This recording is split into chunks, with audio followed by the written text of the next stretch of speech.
Welcome back to The Young Voter. Today I want to discuss disastrous 2012 budget proposals by Republicans that were recently introduced in the Senate.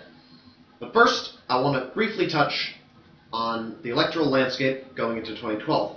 Of course, after the killing of Osama bin Laden, President Obama's approval ratings have jumped, and in several recent polls, he's been doing incredibly well against potential Republican candidates. Now, of course, the poll surge is perhaps temporary, but it certainly is interesting to see that he's doing well so far out. Additionally, in 2012 news last Thursday, there was the first Republican primary debate in South Carolina with Rick Santorum, Tim Pawlenty, Ron Paul, Gary Johnson, and Herman Cain participating in that debate. It was rather boring, kind of a snooze fest.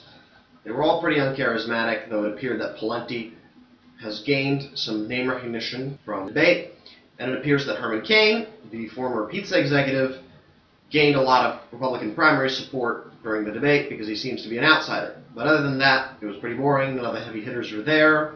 Romney, Palin, Bachmann, Gingrich, none of them were there. In other news, Newt Gingrich is now an official candidate to be president in 2012.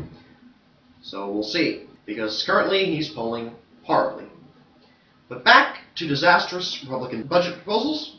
Republicans are running for the hills in terms of the Paul Ryan budget plan. They're backpedaling because, of course, it's incredibly unpopular with seniors. And now they do not want to include any Medicare cuts in their debt ceiling negotiations, which certainly is a good thing because we don't want to destroy Medicare. We don't want to turn it into a voucher system. The seniors don't want to, and Republicans have faced political reality. Congratulations to them.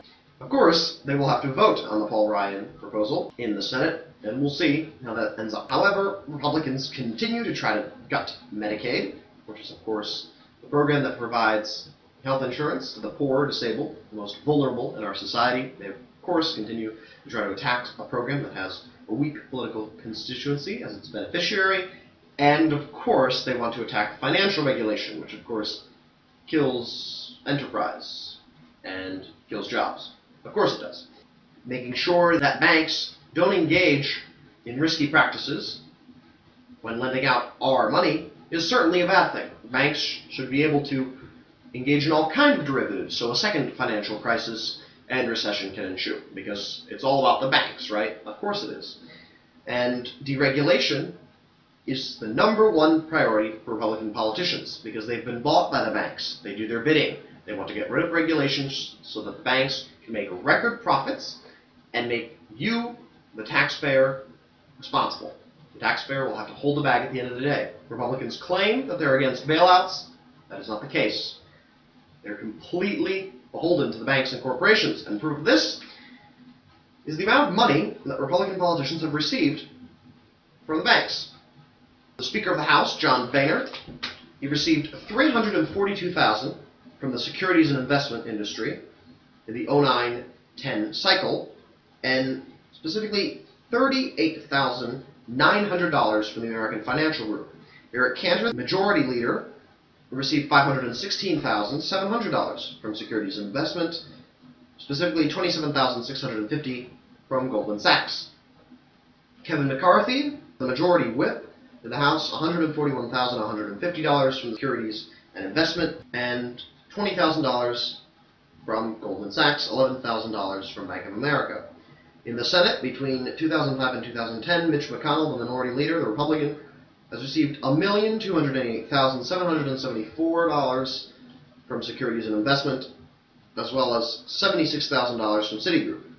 John Kyle, the minority whip, has received $472,715 from securities and investment, $64,100 from Citigroup. Lamar Alexander, the conference chairman of the Republican caucus, has received $255,999 from the securities and investment industry, and $26,000 from Regions Financial.